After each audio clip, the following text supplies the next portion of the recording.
बिस्मिल्लाहिर्रहमानिर्रहीम। अस्सलाम वालेकुम नाज़रीन, आप देख रहे हैं टॉक शो। मैं हूं आपका मेज़बान बिलाल मुबश्शिर। टाक और टक्कर से मिलकर बनता है टाकरा। एक बार फिर एक और नए टाकरा में खुशामदीद कहते हैं। पाकिस्तान पीपल्स पार्टी पाकिस्तान की पहली जमहूरी पार्टी है, जिनके क़याम के बाद पाकिस्तान की अवाम ने सोचा कि हमारे नाम पर और हमारी खातर एक नई जमात ऐसी मुतहर्रक हुई है, जिसकी बुनियाद पाकिस्तान पीपल्स पार्टी के बानी जनाब जुल्फ़िकार अली भुट्टो साहब ने रखी थी। उन्होंने जब अपना मंशूर पेश किया, बातें की, तो पता चला कि पाकिस्तान में ऐसा भी लीडर मौजूद है, ऐसा भी अमीर जागीरदार और पढ़ा लिखा आदमी मौजूद है जो गरीब अनपढ़ अवाम की तर्जमानी हुकाम बाला के सामने बल्कि पूरी दुनिया के सामने करना जानता है, करने की सलाहियत होने के साथ साथ करता भी है। ना सिर्फ सलाहियत है बल्कि वो गरीब आवाम की आवाज़ पूरी दुनिया में उन्होंने हर प्लेटफॉर्म पर पहुंचाई और बताया कि मेरे पाकिस्तान की जो आवाम है, मेरी जो मोहब्बत करने वाले जो लोग हैं, मेरी जो पार्टी है, उसका मंशूर यही है कि आम लोगों को हम ऊपर लेकर आएंगे और जो जागीरदार हैं उनसे उनकी जागीरों को उनसे छीन कर खींच कर हम गरीबों में तकसीम भी करेंगे। और ऐसा उन्होंने करके भी दिखाया, जिसके समरात उनको बाद में इस पार्टी को भी देखने को मिले और ये सारे मामला चलते रहे। पाकिस्तान पीपल्स पार्टी ने मुतअद्दिद बार हुकूमत भी की है। और अगर हम बात करें पिछली सदी में बाप ने भी हुकूमत की, फिर उनकी बेटी ने भी हुकूमत की। फिर इस सदी की बात करें तो इस सदी में जैसे ही ये दौर शुरू हुआ तो मुशर्रफ दौर के बाद बेनज़ीर साहबा को शहीद कर दिया गया। उनके बाद फिर ज़रदारी साहब की हुकूमत आई, यानी पाकिस्तान पीपल्स पार्टी की। तो वो दौर की बात भी करेंगे आज के हम प्रोग्राम में। लेकिन चूंकि हम लोग, मैं अपनी बात करूं, मैं भी अभी यूथ में ही शामिल होता हूं। मेरे आज के जो मुअज़्ज़ज़ मेहमान हैं वो भी यूथ में ही शामिल होते हैं। जिस तरह दूसरी पार्टीज की यूथ विंग होती हैं, इसी तरह पीपल्स यूथ ऑर्गेनाइजेशन के हवाले से आज का हम प्रोग्राम करने जा रहे हैं। पहला जो आधा घंटा है, जो 2 सेशन होंगे हमारे, जो दूसरी ब्रेक से पहले, उसमें हम कोशिश करेंगे कि Pakistan Peoples Party Youth Organisation के हवाले से मैक्सिमम जो मालूमात हैं वो जानने की कोशिश करें। उसके बाद जब फिर टाकरा होगा तो यूथ पे टाकरा नहीं करेंगे, हम बात करेंगे पाकिस्तान पीपल्स पार्टी के दौरे हुकूमत के हवाले से। और आप इस वक्त देख भी रहे होंगे कि ऊपर जो मौजू आ रहा है उसमें जरदारी साहब भी शामिल हैं, पाकिस्तान पीपल्स पार्टी भी शामिल है, यूथ वाले भी शामिल हैं, नौजवान शामिल हैं। तो ये यूथ ऑर्गेनाइजेशन बनाने का मकसद क्या था और इसके बनाने के पीछे कौन कौन से लोग शामिल हैं, कौन कौन से लोग थे उस वक्त, उनके वाले से बात करेंगे। आप इस वक्त स्क्रीन पर देख रहे हैं जनाब सांवल सदीक वाई साहब को। आप अगर बात करें इनके वाले मोहतरम के वाले से, तो पिछले जो मेरे प्रोग्राम उनके साथ हुए हैं, 2 इंतहाई बेहतरीन किस्म के मेरे प्रोग्राम उनके साथ हुए हैं। अभी इनके साथ मेरा दूसरा प्रोग्राम है। पहले जो टॉक शो में आए थे जब हमने बल्दिया के वाले से प्रोग्राम किया था, उस वक्त जनाब आसफ अली यासी साहब थे और जहाद हुसैन शाह साहब थे। और हमने बल्दिया ने जो ईद के दिनों में जब बारिशें हुई थी तो उसके वाले से प्रोग्राम किया था, आपने उनको देखा होगा। ये जनरल सेक्रेटरी हैं लाहौर डिवीज़न के पाकिस्तान पीपल्स यूथ ऑर्गेनाइजेशन के। तो उनसे बात करते हैं, हाल अहवाल पूछते हैं, सियासत पे भी बात करेंगे, बहुत बातें होंगी। सांवल सदीक साहब जनाब आपको खुशामदीद कहते हैं जी। अस्सलाम वालेकुम। वालेकुम सलाम। क्या हाल चाल है जनाब? जी अल्हम्दुलिल्लाह बिलाल भाई ठीक ठाक। बहुत मेहरबानी, आपने हमें प्रोग्राम में इनवाइट किया है और हमें बोलने का और लोगों को सुनने का मौका दिया है। मेहरबानी, शुक्रिया जी। सही है। आपके वालिद साहब के साथ तो हमारी 2 नशिस्तें हो चुकी हैं और मेरे समेत मेरे जो नाज़रीन हैं वो हमेशा रहते हैं बेताब कि उनको बार बार मदद करूं। लेकिन मैं कोशिश करता हूं कि कम से कम महीने में 1 प्रोग्राम तो ज़रूर करूं। अभी इंशाल्लाह अज़ीज़ ये जो पिछले माह में उनके साथ प्रोग्राम हुआ, फिर उससे पिछले माह में हुआ, इस माह में देखें फिर कब उनके साथ फिर हमारी मीटिंग होती है। बात करते हैं पीपल्स यूथ ऑर्गेनाइजेशन की। क्या है पीपल्स यूथ ऑर्गेनाइजेशन? जब शहीद जुल्फ़िकार अली भुट्टो ने 1967 में 3 नवंबर 1967 को पाकिस्तान पीपल्स पार्टी की बुनियाद लाहौर में रखी थी जी, तो शहीद जुल्फ़िकार अली भुट्टो इस पाकिस्तान को आगे लेकर जाना चाहता था। शहीद जुल्फ़िकार अली भुट्टो इस मुल्क को आगे लेकर जाना चाहता था। सही। तो शहीद जुल्फ़िकार अली भुट्टो ने लाहौर में जब इसकी बुनियाद रखी तो ज़ाहिर है जो नौजवान होता है अगर वो ना हो साथ में तो वो पार्टी, वो लोग, वो फेल हो जाते हैं।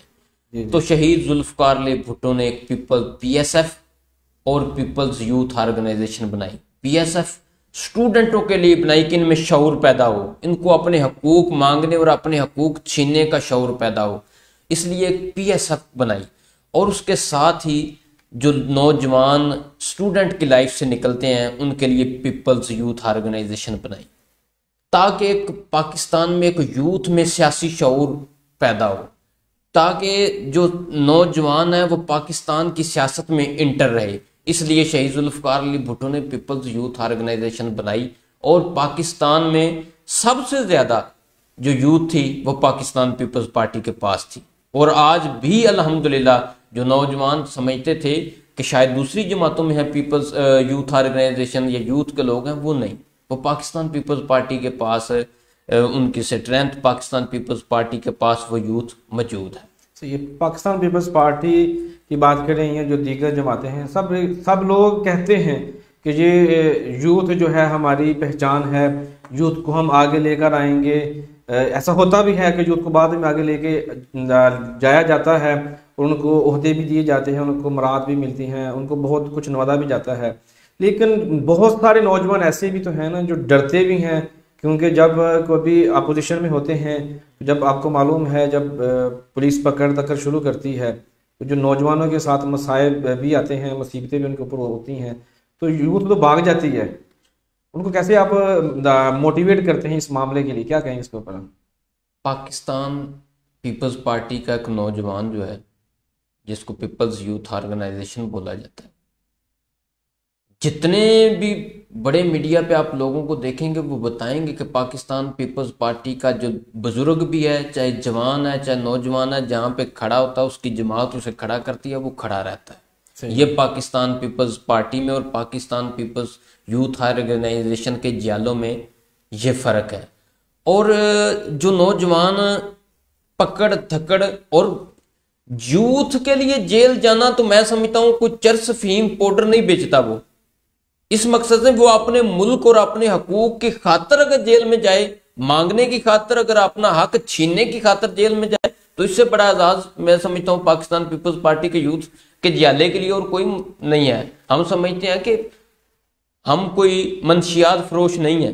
पाकिस्तान के लिए और पाकिस्तान की आवाम के लिए अगर हमें पुलिस वगैरह ऐसा माहौल आते हैं, पीछे जलसा था, लॉन्ग मार्च था, मतलब रेड वगैरह हुई, पुलिस वालों ने गली मोहल्ले घरों में भी गए, लेकिन हमने जहां पहुंचना था हम वहां पहुंचे। और पीपल्स यूथ ऑर्गेनाइजेशन हर जगह पाकिस्तान पीपल्स पार्टी के हर अव्वल दस्ता साबित होती है और मौजूद रहती है। वह सही है। अगर मौजूदा दौर की बात करें, कहते हैं, मैं अपनी बात नहीं कर रहा, ये जो चल रही बात है कि पंजाब में पीपल्स पार्टी खत्म हो गई है, पार्टी की बात हम नहीं करते अभी।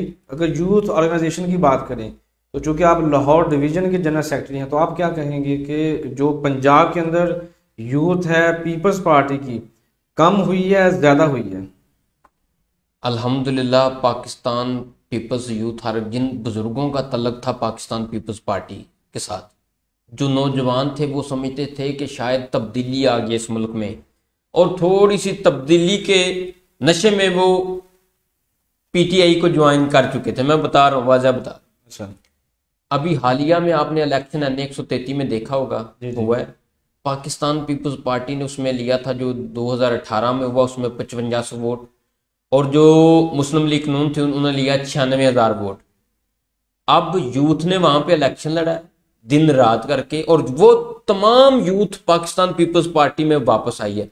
अब हमारा है उधर 32,312 वोट, और पीएमएलएन के वोट है 46,000, उनके कामों में है 96,000 से आपके कई गुना बढ़ गए हैं, हमारे कई ज्यादा बड़े हैं। और वो सारी मेहनत जिसे जरदारी साहब ने 2-4 दिन पहले बिलावल उसमें कहा है कि मैं यूथ के जवानों को शाबाश देता हूं, इन्होंने इलेक्शन को इस तरह लड़ा है।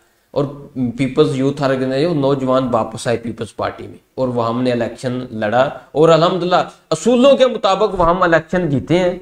ठीक है, बाद में वो वीडियो भी वायरल हुई है मुस्लिम लीग नून की, जहां से वो 2-2 हज़ार रुपया वोट दे के खरीद रहे हैं। पहले की बात है, चलो उस पे अगर वो ना होता तो ये इलेक्शन यूथ जीत के दिखाती कि पाकिस्तान पीपल्स पार्टी के पास यूथ है और यूथ ने ही ये इलेक्शन लड़ा। तो पंजाब की अगर कबीना की बात करें तो पीपल्स यूथ ऑर्गेनाइजेशन की पंजाब की कबीना में कौन चेयरमैन है या कौन सदर है, इस बारे से क्या कहेंगे आप? जो पाकिस्तान की यूथ है मुकम्मल पीपल्स यूथ ऑर्गेनाइजेशन, उनकी जो चेयरपर्सन है वो मोहतरमा फरियाल तालपुर साहब हैं, आसिफ अली जरदारी की वो सिस्टर है।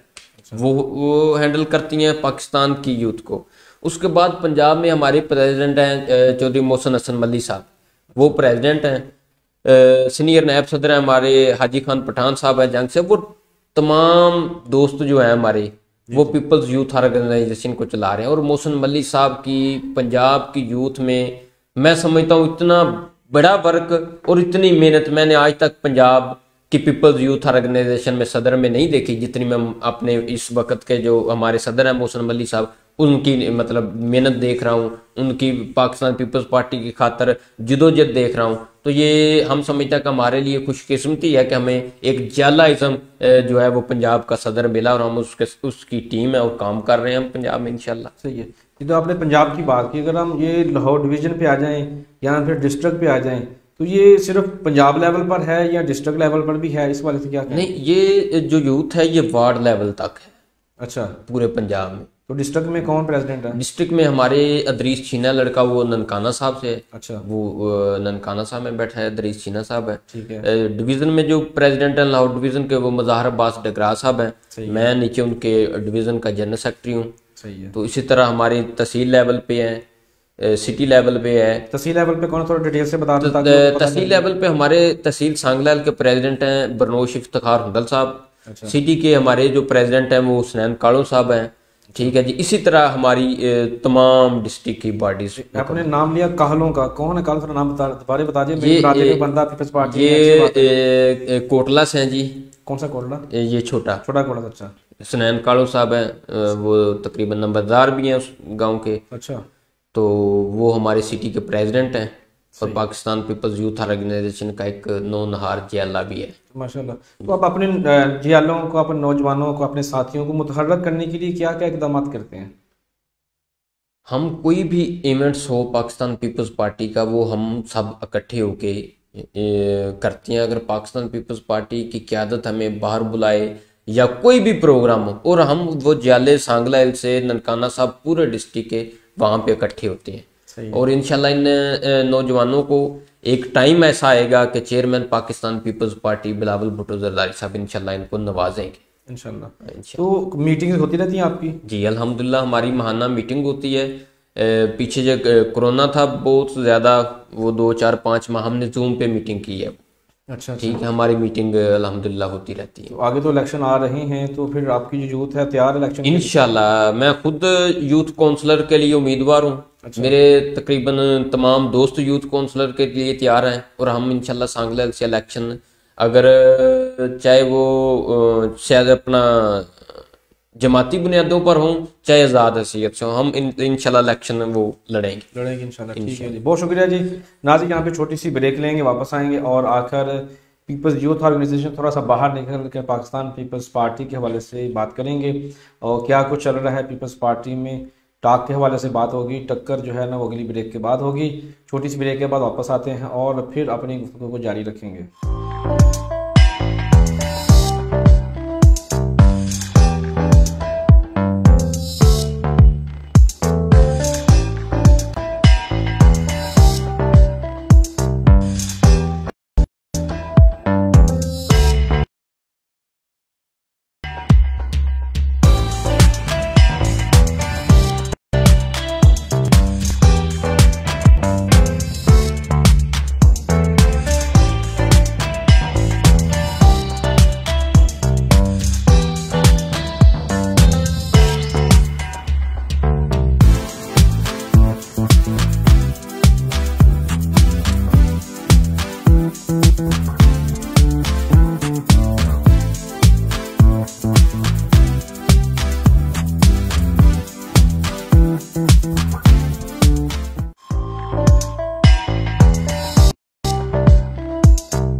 जी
वेलकम बैक नाजरीन, आपको एक बार फिर खुश आमदीद कहते हैं। पाकिस्तान पीपल्स पार्टी यानी कि अवाम की पार्टी, अगर हम इसका उर्दू तर्जमा करें तो यही बनता है। और पाकिस्तान की अवाम की पार्टी की बात हो रही थी। पहले भी हम यौम तासीस के हवाले से भी मोहम्मद सदीक वाई साहब के साथ एक पूरी नशिस्त कर चुके हैं, जहां पर उन्होंने पाकिस्तान पीपल्स पार्टी के क़याम और उनके मकासद के हवाले से हमें बेहतरीन किस्म की मालूमात फराहम की थी। आज हमारे साथ फिर एक बार मौजूद हैं उसी यूथ के नौजवान मोहम्मद सदीक वाई साहब के साहबजादा मोहम्मद सदीक वाई साहब, और जनरल सेक्रेटरी हैं आप PYO जनरल लाहौर डिवीज़न के। उन्होंने पिछली नशिस्त में डिटेल के साथ हमें बताया पाकिस्तान पीपल्स पार्टी का नौजवानों के साथ मोहब्बत, यकीन, इत्मीनान क्यों है। भुट्टो साहब ने अपनी ज़िंदगी में या उनके बाद जो उनकी पार्टी के जितने भी लीडरान गुजरे हैं वो क्यों नौजवानों को तरजीह दे रहे हैं, इसके हवाले से गुफ्तगू हुई।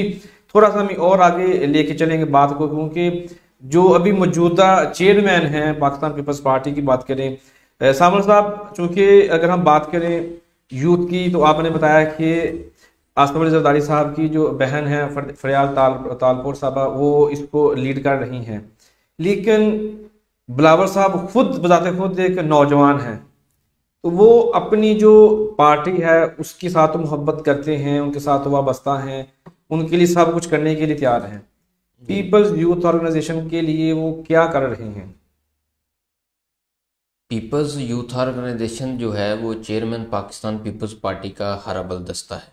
अच्छा ही है, ठीक है। पाकिस्तान पीपल्स यूथ ऑर्गेनाइजेशन कि जब इलेक्शन हुआ 2013 के बाद, तो chairman Pakistan Peoples Party Bilawal Bhutto Zardari साहब ने कहा कि हर सुबह तकरीबन 35% जो टिकट है पार्टी वो नौजवानों को दे। अच्छा।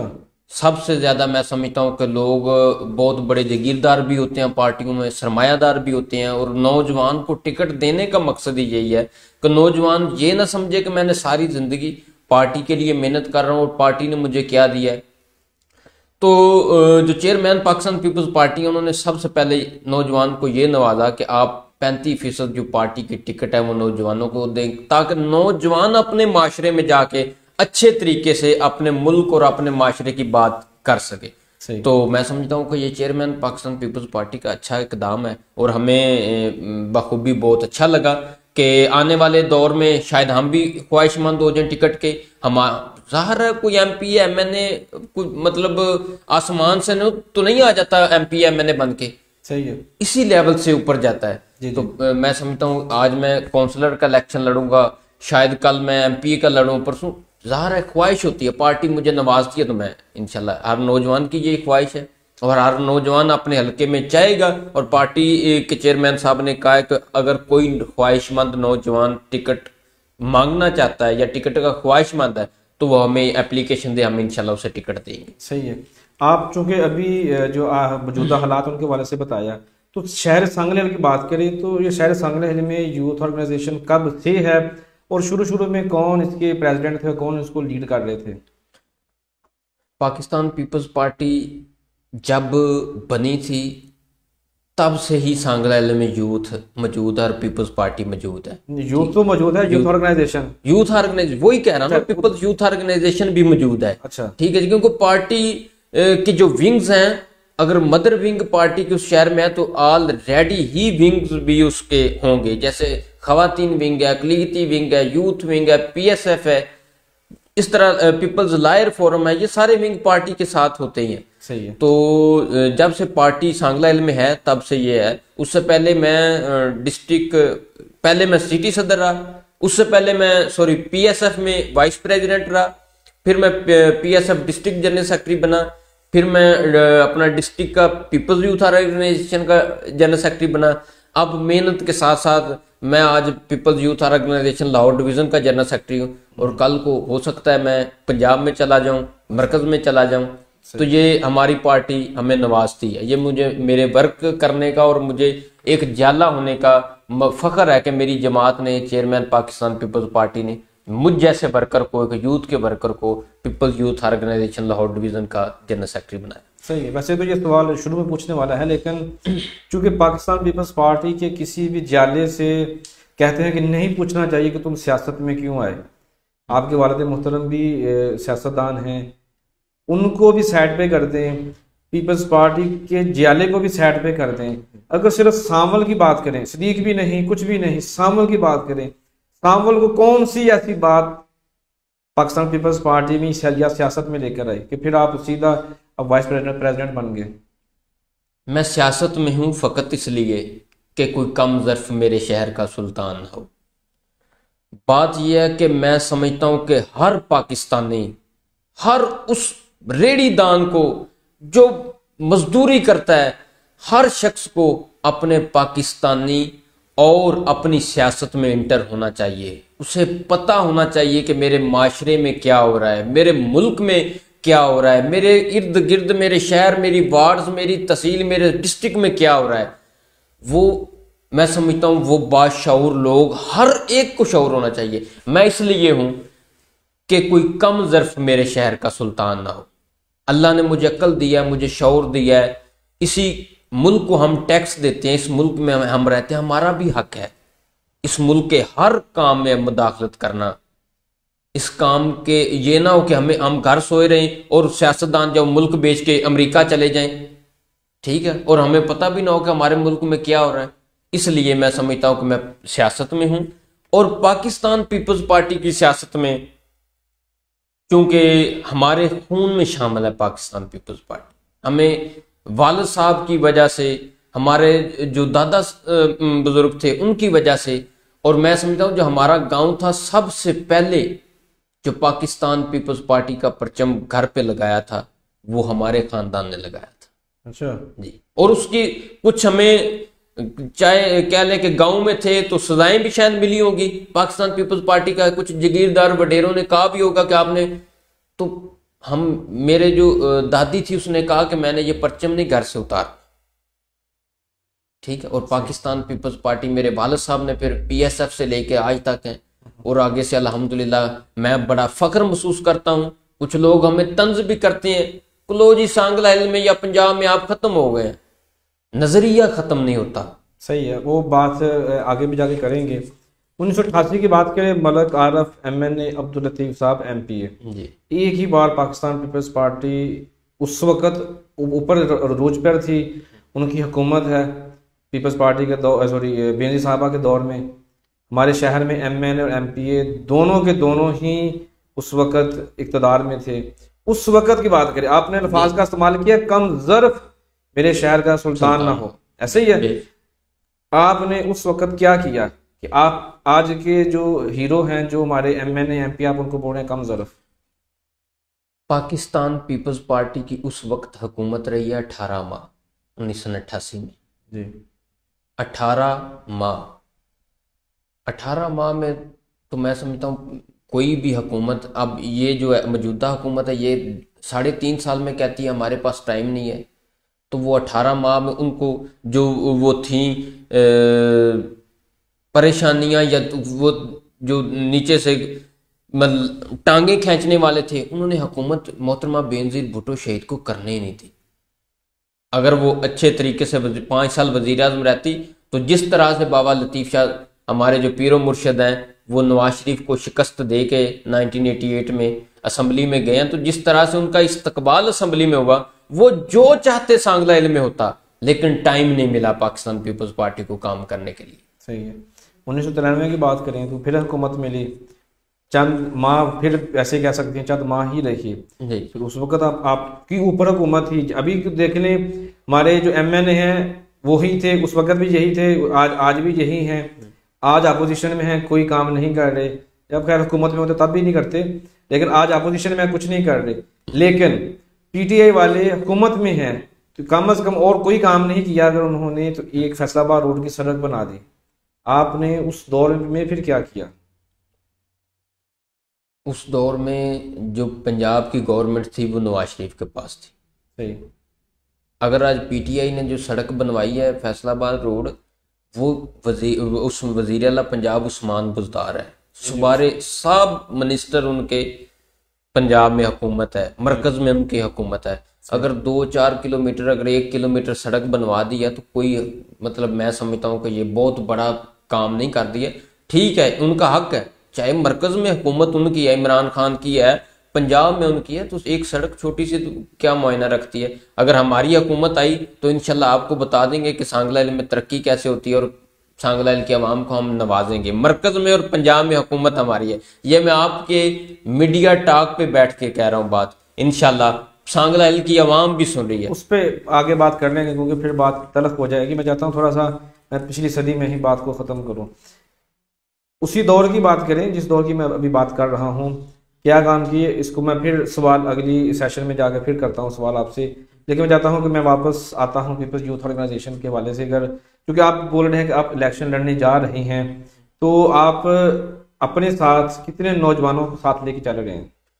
इंशाल्लाह मैं सांगला हिल के नौजवान, हर उस नौजवान को दावत देता हूँ कि जो समझता है कि मैं सांगला हिल का शहरी हूँ और मेरा हक है, ठीक है, वो उन नौजवानों को मैं जगाना चाहता हूँ जो सोए हुए हैं, जो कहते हैं जी हमारा काम ही नहीं है। मैंने सांगला हिल में ऐसे ऐसे काउंसलर देखे हैं, अपने इलाका से हट के ऐसे लोग काउंसलर देखे हैं जो बोतल लेने जाए उनको कोई बोतल ना उधार दे, दुकान से सिगरेट ना उधार दे, वो काउंसलर है। यही है कि नौजवानों की नाहली की वजह से ऐसे लोग हमारे ऊपर मुसल्लत होते हैं।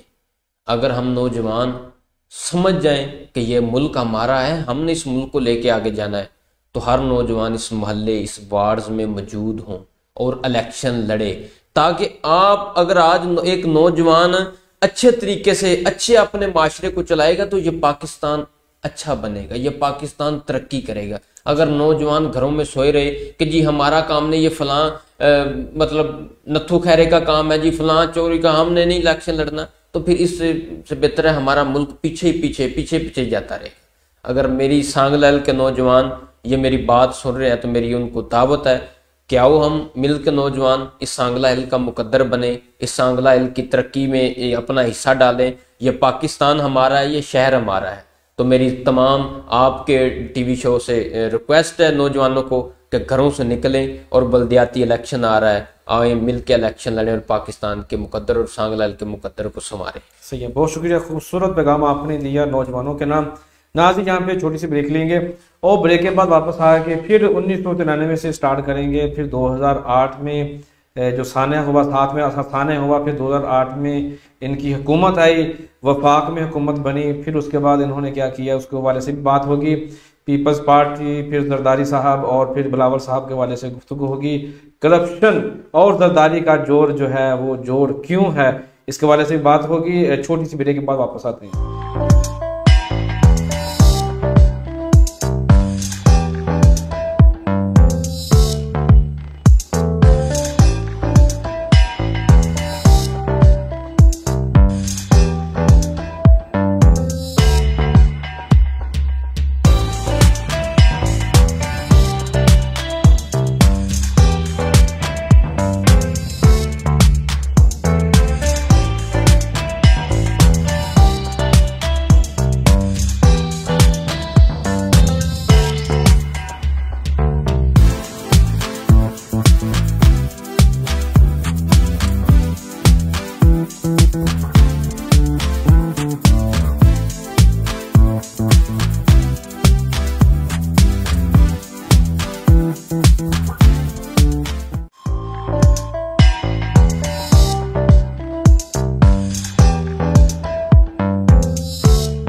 जी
वेलकम बैक नाज़रीन। ब्रेक से पहले नहायत ही अहम मौजू पर बात हो रही थी, यानी कि नौजवान इमरान खान साहब की बात कर लें, नवाज शरीफ साहब की बात कर लें, या फिर भुट्टो साहब की बात कर लें, या उनकी लीडरशिप जितनी भी है उनकी बात कर लें, हर एक की जो मनपसंद जो तंजीम होती है वो नौजवान ही होते हैं। नौजवानों को वर्गलाना भी आसान होता है, नौजवानों को इस्तेमाल करना भी आसान होता है, उनको नवाजना भी आसान होता है।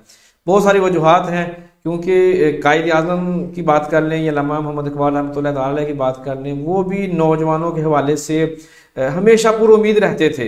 ये नहीं कि इन्होंने आके नौजवानों को तरजीह दिया है, अल्लामा इकबाल कायद आज़म ने भी हमेशा अपने नौजवानों को पसंद किया और उनके हवाले से ही गुफ्तगू की। कायद आज़म की बात कर लें या अल्लामा इकबाल के इतने शेर हैं वो नौजवानों के ऊपर ही हैं कि मोहब्बत मुझे उन जवानों से है, सितारों पे डालते हैं जो कमन।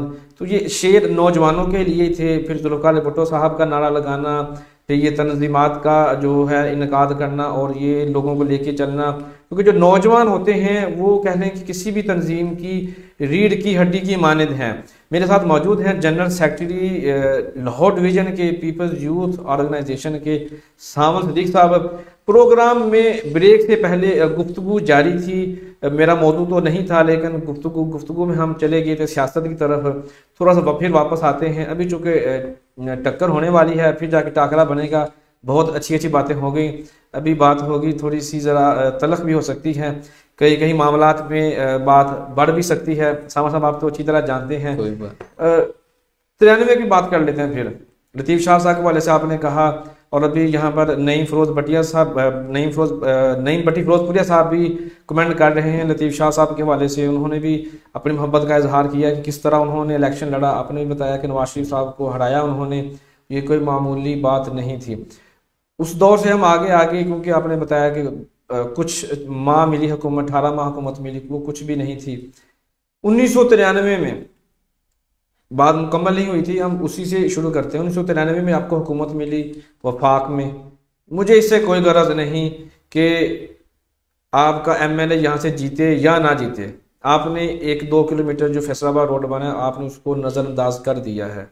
अब आपके ऊपर सवाल है कि 1993 में आपने मेरे हलके की, मेरे शहर की आवाम के लिए उस वक़्त क्या किया। थोड़ी सी मैं 1988 की बात कर दूं, ठीक है। वो आपने सवाल मेरे ज़हन में है कि उस वक्त था वज़ीर आला पंजाब मियां नवाज शरीफ। जी। तो जो DC था ना उस वक्त का, शेखुपुरा ज़िला हमारा था। जी। तो वो 2-3 दफ़ा बाबा लतीफ़ शाह साहब के पास आया। अच्छा। कि बाबा जी ये काम करें, आप इलेक्शन नवाज शरीफ इधर से आ रहा है, अच्छा आप ऐसा करें कि बैठ जाएं, दस्तबरदार हो जाए नवाज शरीफ के हाथ में, अच्छा, और ये सीट नवाज शरीफ छोड़ेगा, हम आपकी हिमायत करेंगे और जो कुछ आप मांगते हैं। उस वक्त तहसीलदार मायना रखता था, आप 2-3 बेटे तहसीलदार भर्ती करवा लें, ब्लैक चेक कैसे भर लें जितना, लेकिन आप दस्तबरदार हो जाए नवाज शरीफ के हक में, क्योंकि ये सीट नवाज शरीफ को हारती नजर आ रही है। उस वक्त वो तकरीबन 7 सीटों से इलेक्शन लड़ रहा था, पंजाब की 7 सीटों से, सही, वो 6 जीत गया, और हमारे पीरो मुर्शिद बाबा लतीफ शाह सरकार ने उसको यहाँ से सांगला से, और एक जलसा किया उन्होंने, बस एक जलसा, और एक तबीयत भी नासाज थी। हाँ जी, वो अपने मंजे से सिर्फ एक्सचेंज चौक तक गए, वहां पे जलसा किया, और चक चट्ठा वाला की ख्वाहिश थी कि ये अगर बाबा साहब हमारे पास आए तो हम वोट देंगे। सही, तो बाबा जी गए, तो एक फातिहा थी फौत की, फातिहा के अभी खुश, उन्होंने कहा बाबा जी खुश, चलो जी ठीक है, और वो इलेक्शन हम जीते। और 1993 की बात यह है कि जब पाकिस्तान पीपल्स पार्टी की हुकूमत आई और मोहतरमा बेनजीर भुट्टो शहीद की हुकूमत थी, तो सांगला हिल में हमारा MP MNA नहीं था उस वक्त जी। तो जो हमारी सांगला हिल की क़यादत थी, उन्होंने उस वक्त जो एक साइकिल था उस दौर की वो पराडो थी। जी जी, ये तो है, सही है। क्या बात आपने दोहराई है जी, खूबसूरत बात की। उस वक्त की पराठो थी, माशाल्लाह, जबरदस्त। वो साइकिल उस वक्त एक गरीब आदमी के लिए पराडो का लेवल रखती थी। जी, तो पाकिस्तान पीपल्स पार्टी और शहीद मोहतरमा बेनजीर भुट्टो ने पूरे पाकिस्तान में साइकिल बांटे, जो सांगला हिल की आवाम में भी दिए।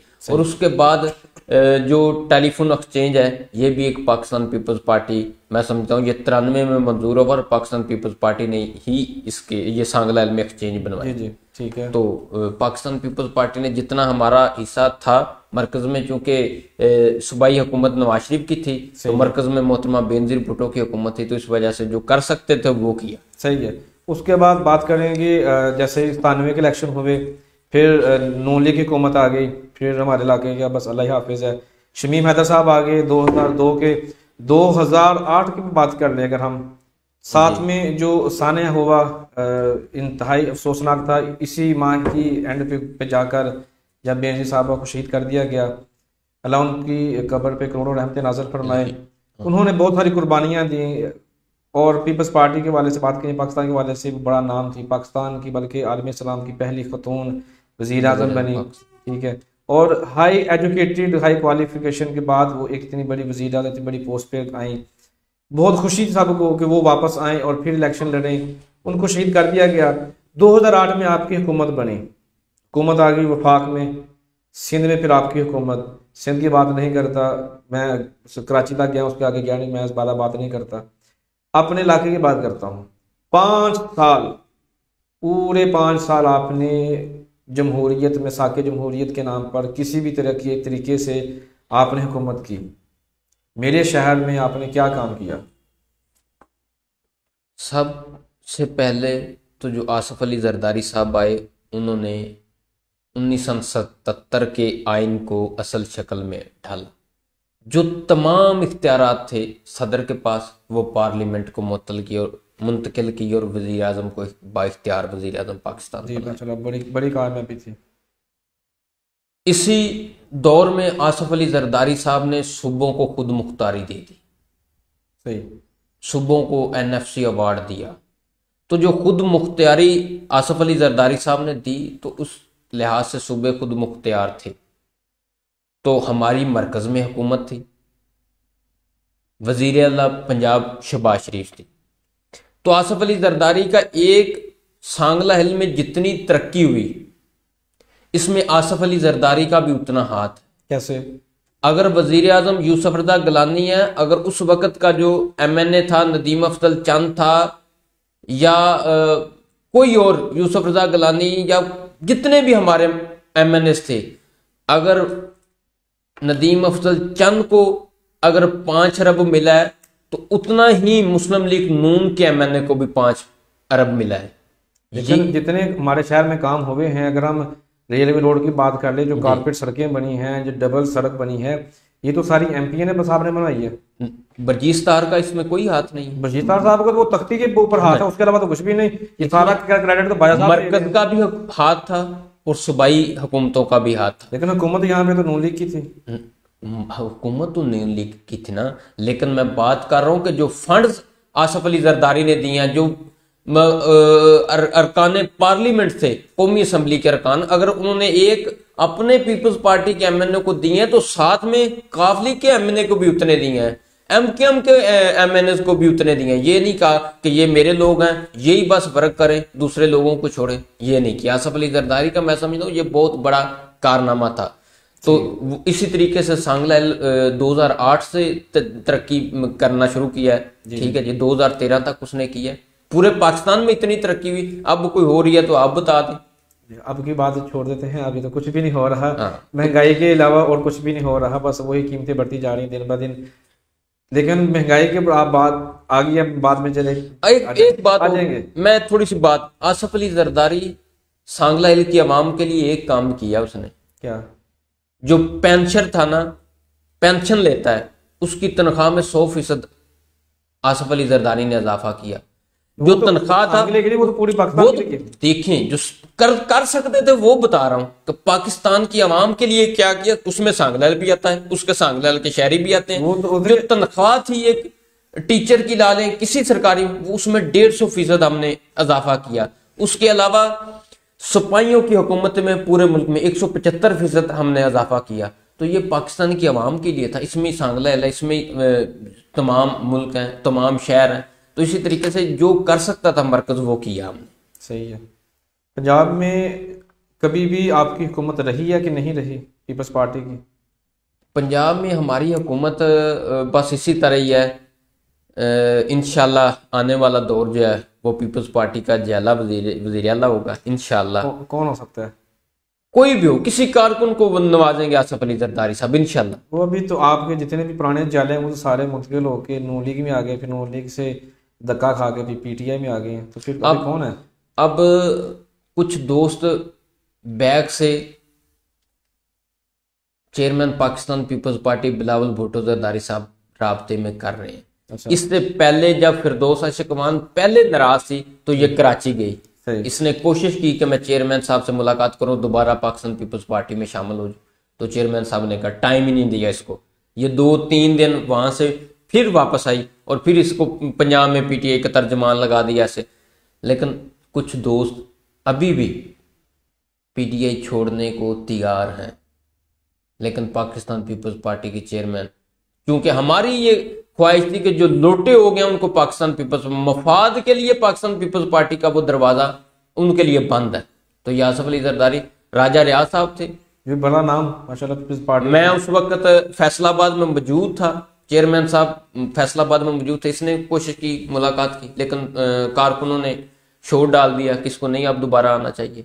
तो इसी तरह कुछ दोस्त वापस आना चाहते हैं जिनको पता चल गया कि पीटीआई में कुछ नहीं सवाए महंगाई के, सवाए लूट मार के, सवाए कोरोना की मद में जो 1209 अरब रुपए थे वो करप्शन की है, करप्शन ही करप्शन, और उसमें कोई चीज नहीं है। तो वो इंशाल्लाह, क्योंकि ना कोई तरक्याती काम है, ना कोई यूनिवर्सिटी है, ना कोई मतलब वजीर आजम हाउस की पुरानी गाड़ियां जहांगीर तरीन को बेच दी और नई गाड़ियां उधर मंगवा ली, या तो फिर पुरानी पे गुजारा करो।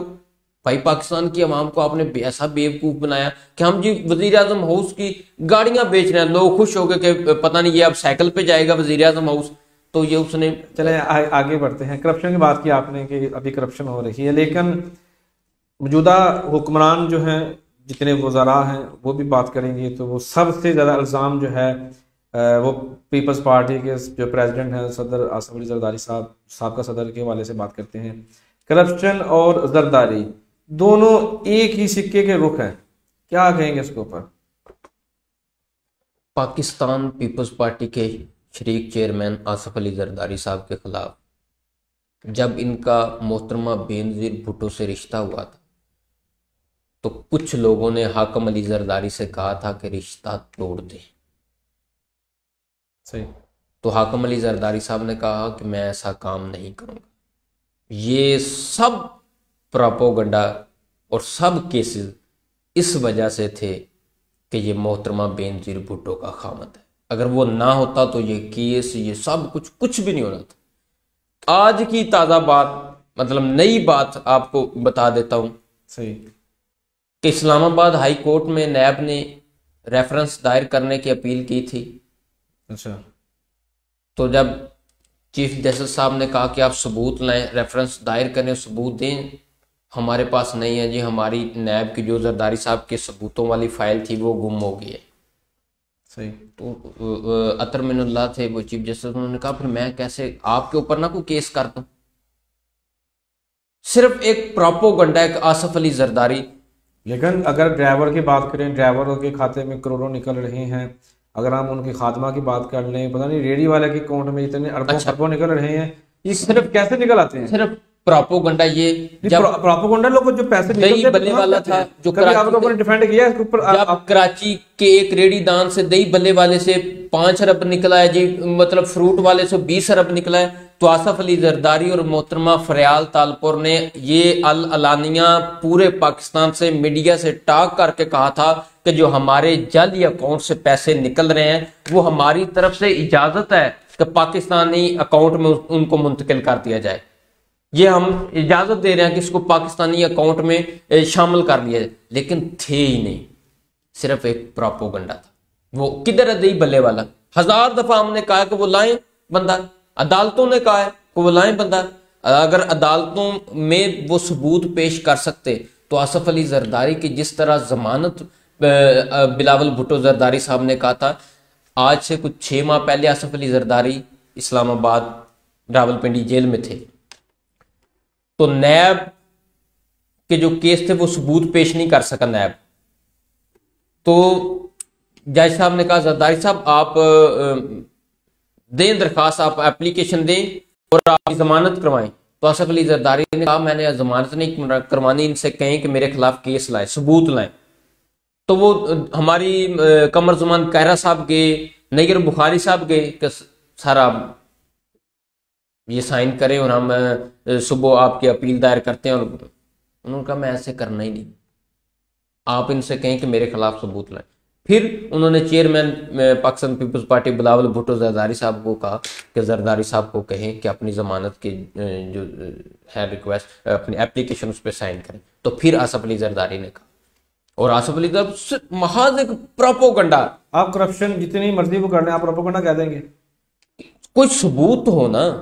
मैं बता रहा हूँ ना 1209 होता है ना, वो कभी सुराग, मैं बता रहा हूँ कि छोड़ता ही नहीं। पाकिस्तान की कोरोना मद में इस हुकूमत ने 1209 अरब रुपए की करप्शन की है। जो डॉलर निकला था वज़ीर आज़म साहब के घर से, वो भी बात है ना। मलेशिया की बात कर ले तो जब ये हार था वो यूसुफ रजा गिलानी को मतलब गिफ्ट में मिला। गिफ्ट में नहीं, उन्होंने बताया था हमने तो खराब में दिया था, बाद में पता चला घर से निकला। तो आज एक वो करप्शन, अगर आज एक मतलब कोई शहजादा वजीर आजम को घड़ी देता है गिफ्ट के तौर पे, तो वजीर आजम साहब 5 करोड़ की दुबई में बेच देते हैं। इमरान खान ने ऐसा किया नहीं, वो एक यूएई के वजीर आजम ने इनको घड़ी दी 12 करोड़ रुपए की, इन्होंने यूएई में वो बेच दी, अपना दे दिया वो 5 करोड़ रुपए में। वो इनको गिफ्ट मिला था, तो वो उनको गिफ्ट मिला था, वो भी वजीर आजम था, ये भी वजीर आजम था। उन्होंने कहा कि हमने तुझे खैरात में दी थी, नहीं फंड में दी थी।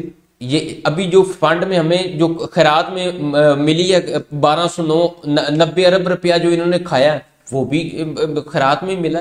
वो कौन सा उन्होंने कहा कि ये आप करप्शन कर लें हर महकमा से, हम आपको दे रहे हैं, ये भी इन्होंने करप्शन की है, लूटा नहीं 1290 अरब रुपया। अब जितना हमारे दौर में था 10,000 बिलियन मुल्क पे हमारी हुकूमत ने कर्जा लिया। जब हमारी हुकूमत गई तो 18,000 बिलियन नवाज शरीफ हुकूमत ने लिया।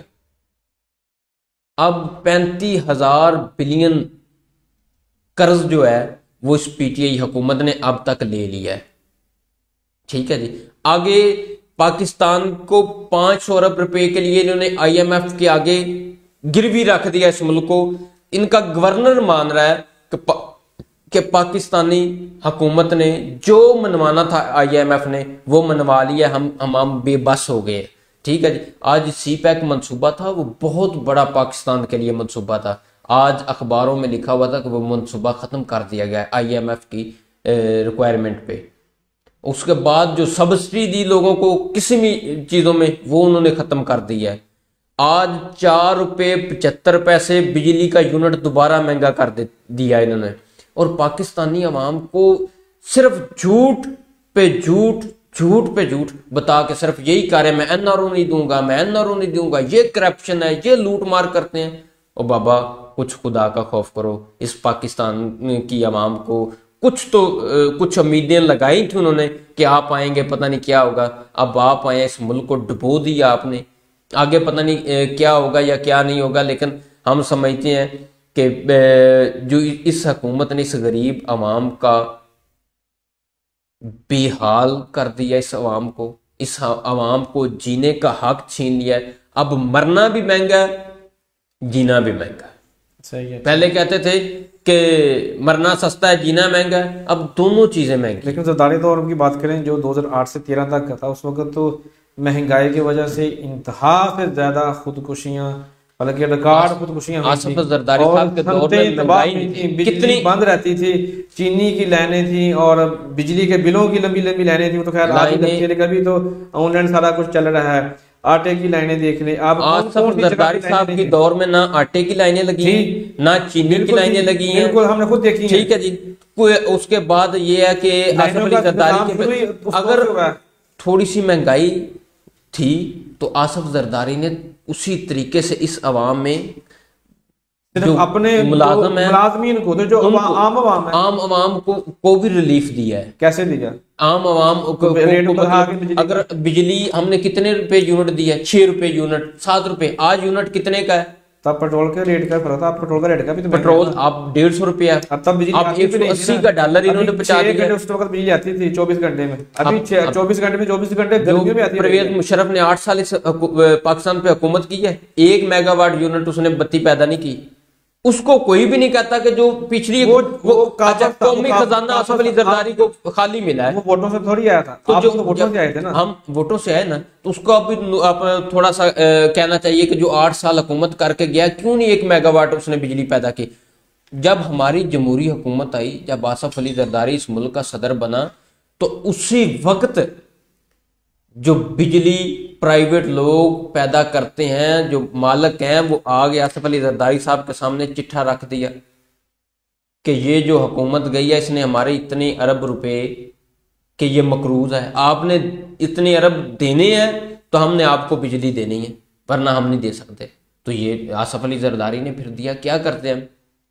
हमारा पावर प्लांट जो राजा परवेज अशरफ लेके आए थे, वो उस वक्त के चीफ जस्टिस ने कह दिया कि ये आपने महंगा खरीदा है। अगर वो आ जाता तो हम पाकिस्तान में बिजली उससे बनती। वो चीफ जस्टिस साहब ने कह दिया कि आप महंगा लेके, वही पावर प्लांट अगर हम 100 अरब में लेके आए हैं, तो वही पावर प्लांट इस हुकूमत, नवाज शरीफ हुकूमत ने वो 400% महंगा करके पाकिस्तान में लगाया। तो हम क्या करते? आपने जो किया वो किया। नवाज शरीफ के छोटे भाई जाते वक्त कह के गए थे शबाशी साहब, सही हम चल रही हैं, बिजली आवे ना आवे से जिम्मेदार नहीं। मौजूदा हुकूमत ने आते ही वही बिजली के जो सिस्टम को इस कदर बेहतर कर दिया है कि गर्मी की इंतहा से ज़्यादा शिद्दत में भी हमें 24 आवर बिजली मिलती रही है। आप क्या कहते हैं, ये किसके प्रोजेक्ट थे? प्रोजेक्ट्स ये जो पिछली हुकूमतें हैं उनके थे। नहीं, किसकी? आपने तो कहा कि हम तो पिछले ये था वो था, हमने किसने फायदा? मैं बता रहा हूँ कि हम जो कर्जा था हमने उतारा। इन कंपनियों को जो प्राइवेट बत्ती पैदा करती हैं, इन कंपनियों का जो कर्ज था वो हमने दिया। नवाज शरीफ हुकूमत जब आई, कौमी खजाने में भी पैसे थे और इन प्राइवेट कंपनियों को पैसे भी नहीं देने थे। और वही पावर प्लांट जो हम लेके आए, अगर हमें लगाने दिया जाता, जो हम ईरान से गैस लेके आए हैं, अगर वही मुल्क में आ जाती, आज सी पैक जो आसिफ अली जरदारी का मंसूबा था वो इस मुल्क में अगर चलता तो आज मुल्क भी तरक्की में होता। अब इस हुकूमत ने तो वो भी बंद करवा दिया। अटक में थोड़े दिन पहले आपने सुना होगा कि इमरान खान साहब ने क्या खिताब में कि जो ईरान से हमने गैस ली है, जो हमें कर्जा देती है ना, वो हमें कह रहे हैं कि ये आप मंसूबा जो है वो कैंसिल करें। तो उस वक्त भी आसिफ अली जरदारी ने भी कर्ज लिया था। उस वक्त भी ये तमाम जो पाकिस्तान के दुश्मन है वो भी मौजूद थे। तो आसिफ अली जरदारी ने ईरान से गैस लिया। नवाज शरीफ की हुकूमत आई, इन्होंने भी उस पर कोई काम नहीं किया। उसके बाद इसकी हुकूमत आई, इसने वैसे ही उसको मतलब खुडे लाइन लगा दिया है, कोई काम नहीं कर रहे। सी पैक था वो भी बंद करवा दिया है, और जो मुलाजमीन है वो मिलों से फारग करवा दिया है, जो गरीब आवाम है वो परेशान कर दिया। आए दिन बिजली महंगी, पेट्रोल महंगा, 180 रुपये डॉलर कर दिया। चले वो तो हम भी कर्जा ले सकते थे, इस कौम पे मुसलत कर सकते थे। आज इन्होंने 35,000 अरब रुपया लिया, हम भी उस वक्त लेके मौजें लूट सकते थे, करप्शन कर सकते थे, लेकिन नहीं की। चलें, ये बात तवील होती जा रही है। आपके अवाम देख लीजिए, पीपल्स यूथ ऑर्गेनाइजेशन के जितने भी कारकुन या अहदेदारान आपको देख रहे हैं, आप उनके नाम क्या पैगाम देना चाहेंगे? मैं पीपल्स यूथ ऑर्गेनाइजेशन के नौजवानों और बिलखुसूस पाकिस्तान के नौजवानों को एक पैगाम देना चाहता हूँ कि पाकिस्तान पीपल्स पार्टी और पाकिस्तान के चेयरमैन शरीक आसफ अली जरदारी साहब और पाकिस्तान पीपल्स पार्टी के चेयरमैन बिलावल भुट्टो जरदारी साहब और मोहतरमा बीबी फरियाल तालपुर साहब और पाकिस्तान पीपल्स पार्टी की क़यादत, चाहे उसमें खुर्शीद शाह भी शामिल है, वो 2 साल भी जेल में रहे। जरदारी साहब ने 12 साल जेल काटी, लेकिन सबूत वो ना कोई नहीं। अदालतों ने बाइज्जत जरदारी साहब को बरी किया। और सैफुर रहमान वो आदमी था जो आसफ अली जरदारी साहब, उसने 12 साल आसफ जरदारी साहब ने जेल काटी और उसके झूठे बनाए हुए केस। इस बात का गवाह हामिद मीर है, जियो न्यूज कैपिटल टॉक पे मैं बैठता था, उसकी मौजूदगी में सैफुर रहमान आसफ जरदारी साहब के पांव पे गिरा और कहा कि मैं आपसे माफ़ी चाहता हूं, मुझे नवाज शरीफ हुकूमत ने और नवाज शरीफ लोगों ने कहा था कि आप पे करप्शन के झूठे इल्ज़ामात लगाओ, और मैंने वो लगाए। तो आसफ जरदारी ने नीचे से ऐसे उठाया, अपने गले से लगाया, उसने कहा जाओ मैंने आपको माफ़ किया। एक रात कोई नहीं जेल में किसी की वजह से रह के नहीं माफ़ करता। मैं पाकिस्तान की नौजवान अवाम को ये पैगाम देना चाहता हूँ कि ये सब पाकिस्तान पीपल्स पार्टी के खिलाफ प्रोपेगेंडा है। जितनी मुहिब्बे वतन पाकिस्तान की जमात है, अगर आसफ अली जरदारी बीमार होता है तो वो पाकिस्तान में अपना इलाज करवाता है। अगर बिलावल भुट्टो जरदारी बीमार होता है तो वो पाकिस्तान में अपना इलाज करवाता है। अगर मोहतरमा बेनजीर भुट्टो नवाज शरीफ से पहले पाकिस्तान आती है एक औरत होकर, तो ये पाकिस्तान पीपल्स पार्टी को आजाद जाता है।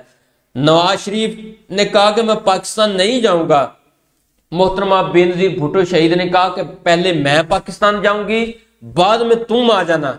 और नवाज शरीफ 8 साल का मुआहदा परवेज मुशर्रफ के साथ करके गया था कि मैं पाकिस्तान में नहीं आऊंगा। तो मोहतरमा बेनजीर भुट्टो ने पहला कदम पाकिस्तान में रखा और फिर कराची आई तो पहला धमाका हुआ, और अगले दिन ही उन लोगों के घर में गई जो शहीद हुए थे या जख्मी हुए थे। और मोहतरमा बेनजीर भुट्टो फिर लियाकत बाग में शहीद हुई, इसी पाकिस्तान की मिट्टी में। और आसफ अली जरदारी आज भी, मैं आपको नौजवानों बता रहा हूं, आसफ अली जरदारी को आज भी कह रहे हैं कुछ लोग कि आप भी बाहर चले जाओ, रास्ता हम आपको देते हैं। जो लोग कहते थे एनआरओ नहीं दूंगा, एनआरओ दी, आज नवाज शरीफ इस मुल्क में मौजूद है। आज नवाज शरीफ जो पंजाब को समझते थे कि हमारा घर है, हम इसके मालिक हैं, आज पंजाब की आवाम रो रही है। आज पंजाब की आवाम आटे को तरस रही है, आज पंजाब की आवाम चीनी को तरस रही है, आज पंजाब की आवाम कपड़े को तरस रही है। और जो नवाज शरीफ हुकूमत थी और नवाज शरीफ इस मुल्क और पंजाब की आवाम को हरामे बेवकूफ बनाता रहा, आज वो लंदन में बैठा है। तो नौजवानों, आसफ अली जरदारी इस मुल्क में मौजूद है। आसफ अली जरदारी अदालतों में जाता है, चाहे वो अपनी बेटी का हाथ पकड़ के जाए, चाहे वो स्टिक के साथ जाए, वो अदालतों का सामना करता है। तो फिर नौजवानों, इस पाकिस्तान की आवाम का मुहिब्बुल वतन वही है। आसफ जरदारी ने कहा जो मेरी धरती में नहीं मरना पसंद करता वो इस धरती को क्या संभालेंगे। तो आसफ अली जरदारी आज भी मौजूद है। सिर्फ महज पाकिस्तान पीपल्स पार्टी की क़यादत के खिलाफ एक प्रोपेगेंडा किया जा रहा है कि पाकिस्तान पीपल्स पार्टी की क़यादत को बदनाम करने का एक जो है वो पंजाब की आवाम से दूर रखा गया है। तो मेरी पंजाबियों से ये इल्तजा है, रिक्वेस्ट है कि पाकिस्तान पीपल्स पार्टी को अपनाएं और पाकिस्तान पीपल्स यूथ ऑर्गेनाइजेशन को अपनाएं। और नौजवानों, पाकिस्तान पीपल्स पार्टी की क़यादत वही आपके दरमियान मौजूद है। आपकी महंगाई की अगर बात करता है तो बिलावल भुट्टो जरदारी करता है, आपके आटे की बात करता है तो बिलावल भुट्टो जरदारी करता है। आज वो कहाँ जो कहते थे कि जाग पंजाबी जाग, तेरी पग नूं लग गया दाग। महज वोट लेने की ये उनकी कोशिश थी। और बस नौजवानों, पाकिस्तान पीपल्स पार्टी हमेशा इस वतन की और पंजाब की आवाम की इंशाल्लाह रखवाली है और रहेगी इंशाल्लाह। मेरी नौजवानों से अपील है कि पाकिस्तान पीपल्स पार्टी का साथ दें और पाकिस्तान पीपल्स पार्टी के साथ चलें। इंशाल्लाह chairman Pakistan Peoples Party Bilawal Bhutto Zardari इस मुल्क की खिदमत करने के लिए हाजिर है जी। इंशाल्लाह बहुत शुक्रिया जी सावन सिद्दीकी साहब, आपने बहुत अच्छी गुफ्तगू की। और चूँकि वक्त अभी ख़त्म हो चुका है तो हमें लाजम है कि हम इजाज़त लें और बात को फिर कभी आगे जारी रखेंगे इंशाल्लाह अज़ीज़ नाज़रीन। मिलेंगे फिर किसी नए रोज़, नए मौजू, नए पैगाम के साथ। तब तक मुझे दी इजाज़त। पाकिस्तान जिंदाबाद।